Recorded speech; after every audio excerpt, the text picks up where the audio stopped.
Clip number 544۔ اس clip میں انشاءاللہ آپ قرآن پاک کی سورہ ہود کی آیت نمبر 96 سے لے کے 99 تک کی تلاوت، ترجمہ اور تفسیر قرآن صراط الجنان سماعت فرمائیں گے۔ بسم اللہ الرحمن الرحیم۔ ترجمہ، اللہ کے نام سے شروع جو نہایت مہربان رحمت والا ہے۔ وَلَقَدْ أَرْسَلْنَا مُوسَى بِآيَاتِنَا وَسُلْطَانٍ مُبِينٍ إِلَى فِرْعَوْنَ وَمَلَئِهِ فَاتَّبَعُوا أَمْرَ فِرْعَوْنَ وَمَا أَمْرُ فِرْعَوْنَ بِرَشِيدٍ۔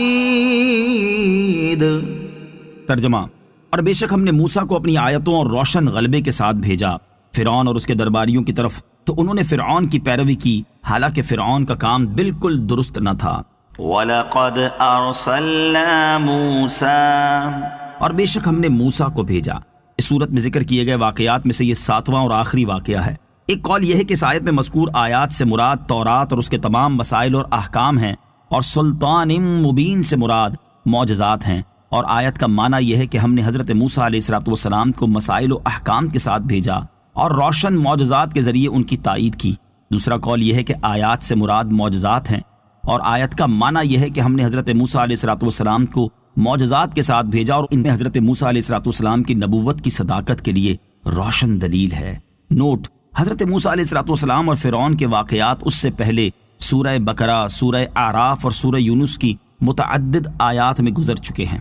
إِلَى فِرْعَوْنَ وَمَلَئِهِ، فرعون اور اس کے درباریوں کی طرف، یعنی ہم نے حضرت موسیٰ علیہ السلام کو اپنی نشانیوں کے ساتھ فرعون اور اس کے درباریوں کی طرف بھیجا، تو درباریوں نے حضرت موسیٰ علیہ السلام اور ان کے معجزات کا انکار کرنے میں فرعون کی پیروی کی، حالانکہ فرعون کا کام بالکل درست نہ تھا۔ وہ کھلی گمراہی میں مبتلا تھا، کیونکہ فرعون بشر ہونے کے باوجود خدائی کا دعویٰ کرتا تھا، اور علانیہ ایسے ظلم اور ایسی ستم گاریاں کرتا تھا کہ جس کا شیطانی کام ہونا ظاہر اور یقینی ہے۔ وہ کہاں اور خدائی کہاں، جبکہ حضرت موسیٰ علیہ السلام کے ساتھ ہدایت اور سچائی تھی۔ آپ کی سچائی کی دلیلیں یعنی واضح آیات اور روشن معجزات وہ لوگ دیکھ چکے تھے، پھر بھی انہوں نے آپ علیہ السلام کی پیروی کرنے سے منہ پھیرا اور فرعون جیسے گمراہ شخص کی پیروی کی۔ يقدم قومه يوم القيامة فأوردهم النار وبئس الود المورود وأتبعوا في هذه لعنة ويوم القيامة بئس الرفد المرفود۔ ترجمہ، فرعون قیامت کے دن اپنی قوم کے آگے ہوگا، پھر انہیں دوزخ میں لا اتارے گا، اور وہ اترنے کا کیا ہی برا گھاٹ ہے، اور اس دنیا میں اور قیامت کے دن ان کے پیچھے لعنت لگا دی گئی۔ کیا ہی برا انعام ہے جو انہیں ملا۔ يَقْدُمُ قَوْمَهُ، اپنی قوم کے آگے ہوگا، یعنی جس طرح فرعون دنیا میں اپنی قوم کے آگے تھا اور انہیں دریائے نیل میں لا ڈالا، اسی طرح قیامت کے دن فرعون اپنی قوم کے آگے ہوگا، پھر انہیں دوزخ میں لا اتارے گا اور جہنم میں اپنی قوم کا امام ہوگا۔ خلاصہ یہ ہے کہ جس طرح دنیا میں فرعون کفر اور گمراہی میں اپنی قوم کا پیشوا تھا، ایسے ہی جہنم میں بھی ان کا پیشوا اور امام ہوگا۔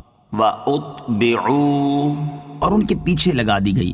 اس آیت کا معنی یہ ہے کہ اللہ تعالیٰ انبیاء کرام علیہ السلام اور فرشتوں کی لعنت دنیا و آخرت دونوں جگہ فرعونیوں کے ساتھ ملی ہوئی ہے اور کبھی ان سے جدا نہ ہوگی۔ دنیا میں قیامت تک ہر آنے والی نسل انہیں برائی سے یاد کرے گی، اور آخرت میں تمام اولین و آخرین ان پر لعنت کریں گے۔ اس سے معلوم ہوا کہ دنیا کی رسوائی اور نیک لوگوں کا ہمیشہ کسی پر لعنت کرنا خدا کا عذاب ہے، جبکہ ذکر خیر اور اچھا چرچا اللہ عز و جل کی رحمت ہے۔